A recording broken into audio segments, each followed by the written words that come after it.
Hello दोस्तों, स्वागत है आपका मेरे यूट्यूब चैनल पर। आज मैं आपके लिए एक्सप्लेन करूंगी the villainess admiral wants to catch me in his net chapter 4। Chapter की शुरुआत में हम रसेल को देखते हैं जो कहता है कि एडमिरल आप अभी तक पूरी तरह ठीक नहीं हुए हैं, क्या रिपोर्ट अभी सुनना ज़रूरी है। एली में कहता है कि मैं थोड़ा आराम करूंगा तो ठीक हो जाऊंगा, इसलिए परेशान होना बंद करो और आगे बढ़ो। रसेल चिल्लाकर कहता है कि आप पहले ही आधे साल तक स्वास्थ्य लाभ से दूर रहे हैं जो आपको मिलना चाहिए था, और देरी करना खतरनाक हो सकता है। एली में गुस्सा होते हुए कहता है कि मुझे खुद को दोहराने पर मजबूर मत करो। रसेल बताता है कि लेडी सेला का परिवार काउंट कार्डी का गिरा हुआ घर है जो 20 साल पहले ढह गया था। उसके दादा ने क्राइम और गैम्बलिंग में अपना भाग्य बर्बाद कर लिया। छोटी उम्र में ही अनाथ हो जाने के कारण लेडी सेला अपने बुरे चाचा के अधीन पली बड़ी हैं। उसके चाचा ने न सिर्फ परिवार की संपत्ति हड़प ली बल्कि अपने गैर कानूनी कार्यों के लिए लेडी सेला का शोषण भी किया, जबकि उसके चाचा एक उच्च वर्गीय जिले में रहते हैं। लेडी सेला हार्बर स्लम्स के पास गैरेट में रहती हैं। एली में कहता है कि मुझे उसे रिहायर करना होगा एक डिसेंट रूम देने की कंडीशन पर। रसेल कहता है एडमिरल क्या मैं एक सवाल पूछ सकता हूँ। एली में कहता है बोलो।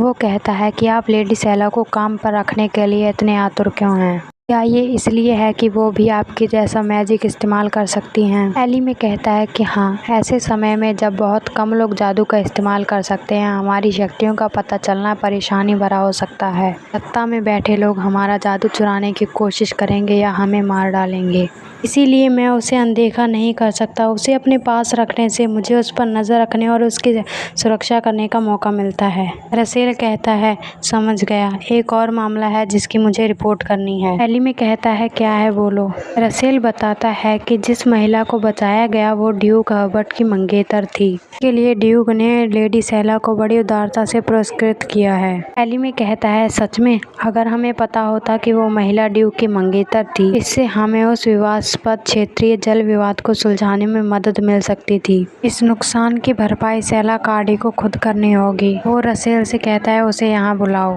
फिर हम सेला को देखते हैं जो अपना सामान रखते हुए सोचती है कि अब सब कुछ पैक हो गया है, मुझे निकलना चाहिए। ये जगह दम घोटू है, मुझे सबसे पहले सप्ताह का किराया देना होगा। तभी उसे पीछे से किसी की आवाज़ आती है जो कहता है अरे अरे तुम कहाँ जा रहे हो। फिर हम एक टकले आदमी को देखते हैं जो कहता है कि तुम छोटे से बकवास, क्या तुम भागने की कोशिश कर रहे हो? सबसे पहले किराया चुकाओ। सेला उसे देखकर सोचती है मकान मालिक। वो गाली देते हुए कहता है कि तुम ऑर्फन बिच, तुम पूरे 1 हफ्ते लेट हो। सेला सोचती है कि ये कमीना ऐसे ही गाली बकता रहता है, कितना बेकार कूड़ा है। वो चिल्लाते हुए कहता है कि यू बिच, मेरी तरफ ऐसे घूर क्या रही है, क्या तुम मरना चाहती है? वो अपनी शराब की बोतल सेला की ओर फेंकते हुए कहता है कि एक अनाथ लड़की होकर भी इतने महंगे कपड़े पहनती हो, क्या तुमने किसी अमीर आदमी को सेड्यूस किया है? सेला सोचती है कि मैं अभी लगभग गंभीर रूप से घायल होने वाली थी, सिर्फ थोड़े से रेंट के लिए।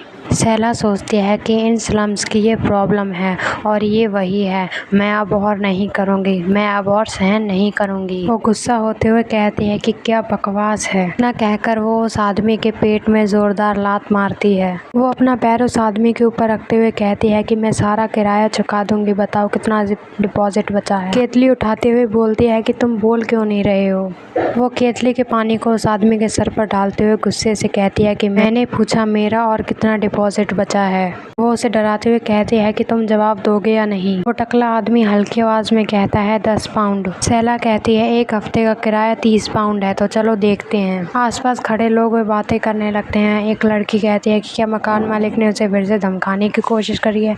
दूसरी औरत कहती है कि देखो तो क्या हो रहा है। सेला गुस्से में उसके ऊपर पैसे फेंकते हुए कहती है कि ये रहा तुम्हारा किराया, मेरे बचे हुए 10 पाउंड। वो पूछती है कि अब भी कुछ बाकी है। वो डरते हुए कहता है नहीं। वो जाते हुए खुश होकर कहती है अलविदा बाल्डी। कहती है कि कोई शक नहीं है कि इतने घटिया तरीके से जीने के कारण तुम्हारे सारे बाल झड़ गए। वो जाते हुए सोचती है कि मेरी सारी कड़वाहट धुल गई और अब वो दूसरे किराएदारों के साथ कुछ समय तक ऐसी हरकत नहीं करेगा। कहती है कि कल माल्टा की यात्रा पर जाने से पहले होटल जाने का समय आ गया है। तभी वो खुश होकर कहती है कि वाह, ये तो एक सायरन है, खूबसूरत प्राणी जिसका ऊपर का शरीर इंसान का और निचला शरीर मछली का है। वो स्माइल करते हुए कहती है कि मुझे हमेशा से सायरन पसंद है। तभी वहाँ एक औरत आते हुए कहती है कि मिस आज दुकान बंद है। सैला कहती है मैं तो बस देख रही थी। वो औरत कहती है ओ मुझे माफ कीजिएगा। तभी उस औरत का पैर फिसलता है और वो नीचे गिरने लगती है। उसके हाथ में पकड़ा हुआ सामान भी नीचे गिरने लगता है। तभी सैला बड़े स्टाइल से उसे और उसके सामान को बचा लेती है। वो उस औरत को बोतल देते हुए कहती है कि ग्रैंडमा ये लीजिए। वो औरत कहती है ओ तुम्हारा बहुत बहुत शुक्रिया। वो औरत पूछती है मिस क्या आपको सायरन पसंद है? मैंने देखा कि आप शीशे के पार से उसे बहुत गौर से देख रही हैं। सैला कहती है कि हाँ वेल के बाद वो मेरी फेवरेट हैं। पुराने समय में सेलर्स का मानना था कि एक सायरन देखना सौभाग्य की बात होती है, पर अब वो विलुप्त हो गए हैं। पर कहीं गहरे समुद्र में वो आज भी जिंदा हैं और सांस ले रहे हैं। वो मन में सोचती है मुझे भी यही उम्मीद है। वो औरत उसे एक लॉकेट देते हुए कहती है कि मिस इसे ले लीजिए, इससे आपको सौभाग्य मिलेगा बिल्कुल पुराने दिनों की तरह। सैला हैरान होकर कहती है कि मिस क्या आप सच में श्योर हैं कि मैं इसे ले लूं? वो औरत कहती है इस बारे में सोच तो आपके पहले की गई मदद के लिए धन्यवाद। सैला खुश होकर कहती है कि आपका बहुत धन्यवाद। वो जाते हुए सोचती है कि सच में ऐसा लग रहा है जैसे कुछ अच्छा होने वाला है। फिर हम अगले दिन का सीन देखते हैं जहाँ बहुत जोरों से बरसात हो रही थी। सैला खिड़की से बाहर देखते हुए सोचती है कि क्या सच में आज भाग्य मेरे साथ है? इतनी तेज बरसात में क्या कोई बोट रवाना होगी? वो सोचती है कि बिल्कुल नहीं, ये बिल्कुल नहीं चलेगा। मैंने नहीं सोचा था कि मौसम प्रॉब्लम बनेगा। खैर मैं कोई मदद नहीं कर सकती, अपनी मेहनत के लिए मुझे खुद ही खुद को ट्रीट करना होगा। इस सीन शिफ्ट होता है, हम एक पार्टी का सीन देखते हैं। सैला आसपास देखकर सोचती है कि वाओ कितनी भीड़ है। ऐसा इसलिए होगा क्योंकि प्रसिद्ध सोप्रानो परफॉर्मेंस है और यहाँ हर कोई अपने पार्टनर या अपने लवर के साथ आया है। वे कहते हैं कि उच्च वर्ग के लोग ऐसे बैंक्वेट्स में जोड़े बनाते हैं। वो कहती है तो क्या हुआ, मैं अकेले ही अच्छा समय बिता सकती हूँ। तभी उसे गाने की आवाज आने लगती है। वो सोचती है कि ये शुरू हो गया है। सैला उस परफॉर्मेंस को देखकर सोचती है कि वाह ये कितना खूबसूरत है। माल्टाना ना जाने की कमी लगभग पूरी हो गई है। तभी कोई पीछे से कहता है कि किसने सोचा था हम दोनों एक ही होटल में रुकेंगे। सैला सोचती है कितनी सुंदर आवाज है। वो एली में होता है जो कहता है क्या मैं आपको ज्वाइन कर सकता हूँ। इसी के साथ हमारा चैप्टर यहीं पे खत्म होता है। Thank you so much for watching.